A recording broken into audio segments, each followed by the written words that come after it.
Chapter 11. Luke watched the sports family house constantly after that.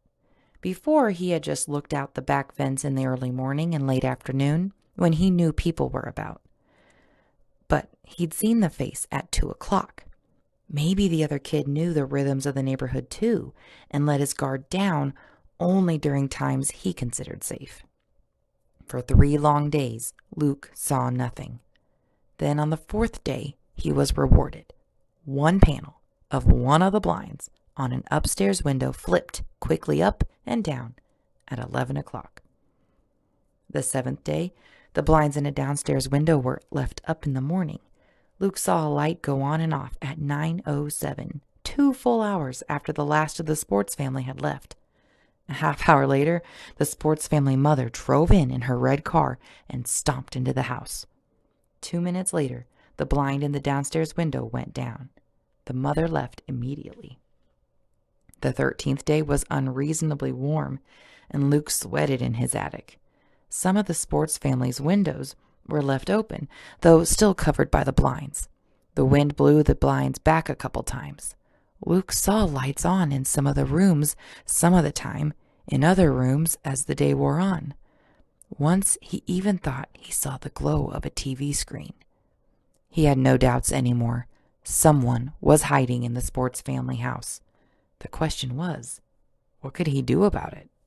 Chapter 12. Harvest came. Matthew and Mark stayed out of school to help Dad bring the crops in, the 3 of them working some days from dawn until midnight. Mother's factory got busier too, and she began working 2 or 3 hours of overtime every day. She brought up a store of food to Luke's room so he wouldn't get hungry while they were all away. "There," she said cheerfully, lining up boxes of crackers and bags of fruit. "This way, you won't even miss us." Her eyes begged him not to complain. "Uh-huh," he said, trying to sound game.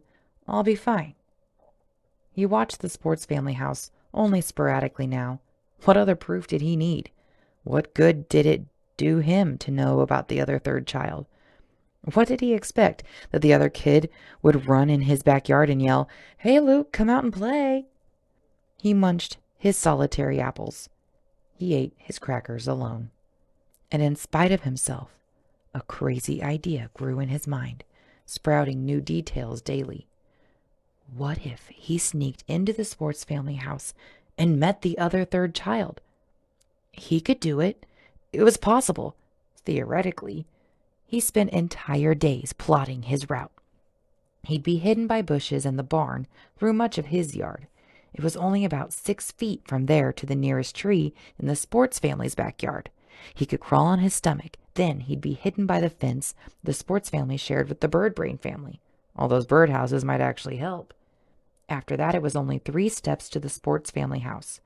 They had a sliding glass door at the back, and on warm days, they'd been leaving it open, with just a screen. He could go in there. Would he dare? Of course he wouldn't, but still. The first time he looked out the vents and saw maple leaves shot through with shades of red and yellow, he panicked. He needed those leaves to hide him on his way to the sports family house. If he waited too long, the leaves would be gone. He began waking up every morning in a cold sweat, thinking, maybe today. Do I dare? Just thinking about it made his stomach feel funny. It rained 3 days in a row in early October, and he was almost relieved because that meant he couldn't go on those days. Didn't even have to think about going. He couldn't risk leaving footprints in the mud, and Dad and Matthew and Mark were in the way, hanging around the house and the barn, grumbling because they couldn't get into the fields. Finally, the rain stopped, and the fields dried up, and Dad and Matthew and Mark went back to their combine and tractors, acres away from the house. The backyard and the sports family's backyard were dry too, and it was warm again. The sports family left their sliding glass door open. The rain hadn't knocked all the leaves off the backyard trees, but the next rain probably would. On the 3rd morning after the rain, Luke's stomach churned as he sat on his perch, watching the neighborhood empty out. He knew, without question, that today was the day he'd have to go, if he ever intended to. He couldn't wait until spring. He wouldn't be able to stand it. He watched 28 people leave in 8 cars and 1 school bus. Hands trembling, he made scratches on the wall again and recounted once, twice, 3 times.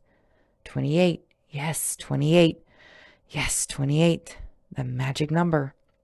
He could hear the blood pounding in his ears. He moved in a daze, off his perch, down the stairs, into the kitchen, and then out the back door.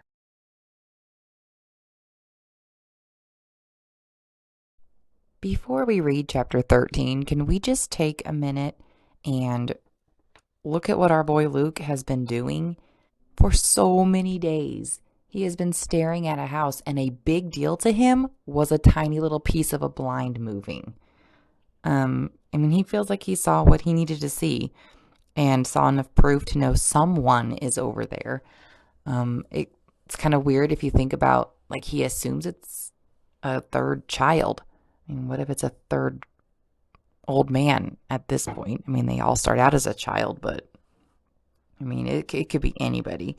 But it's just so exciting that somebody is there who is also hiding like him, that he cannot stop thinking about it. And so since the leaves are going to fall off the trees because winter's coming, he knows it has to be now. He cannot know someone's over there and just not do anything about it for a whole winter. So he did it. He just left. And chapter 13, it starts with Luke out of his house for the first time in, I don't know, what is it? Like a year now? Oof. Okay, chapter 13. He had forgotten what fresh air felt like, filling his nostrils and lungs. It felt good. With his back pressed against the house, he stood still for a moment, just breathing. All the months he'd spent inside suddenly seemed like a dream. He'd been like some confused animal hibernating during nice weather. The last real thing that had happened to him was being called inside when the woods were coming down. Real life was outdoors. But so was danger, and the longer he stayed out, the greater the danger. He forced himself down into a crouch and half crawled, half ran alongside the house and the hedges and the barn. At the back edge of the barn, he hesitated, staring into the seemingly endless gulf between the barn and the trees at the boundary between his backyard and the sports family's. Everybody's gone, he told himself. There's not a soul around to see you. Still, he waited, staring at the blades of grass just beyond his feet. He'd been taught all his life to fear open spaces like the one in front of him. It faced dozens of windows. He'd never stepped foot in any place that public, even if it was deserted. Still, hidden by the barn, he made himself inch his foot forward. Then he drew it back. He turned around and looked at his family's house, so safe and secure, his sanctuary. He heard his mother's voice in his head. "Luke, inside now." It seemed so real. He remembered something he'd read in one of the old books in the attic about telepathy. Supposedly, if people really loved you, they could call out to you from miles away if you were in danger. He should go back. He'd be safe there.